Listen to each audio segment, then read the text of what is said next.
এদিকে শোক দিবসকে প্রত্যাখ্যান করে মুখে ও কপালে লাল কাপড় বেঁধে মৌন মিছিল করেছে জাহাঙ্গীরনগর বিশ্ববিদ্যালয় ও রাজশাহী বিশ্ববিদ্যালয়ের শিক্ষকরা।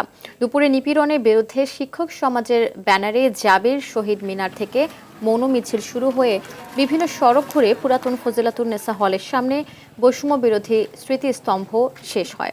এ সময় তারা শিক্ষার্থীদের আন্দোলনের সাথে একাত্মতা পোষণ করে। এদিকে রাজশাহী বিশ্ববিদ্যালয় শিক্ষার্থীদের আন্দোলনের সংহতি জানিয়ে মাথায় ও মুখে লাল কাপড় বেঁধে সংহতি সমাবেশ করেছে।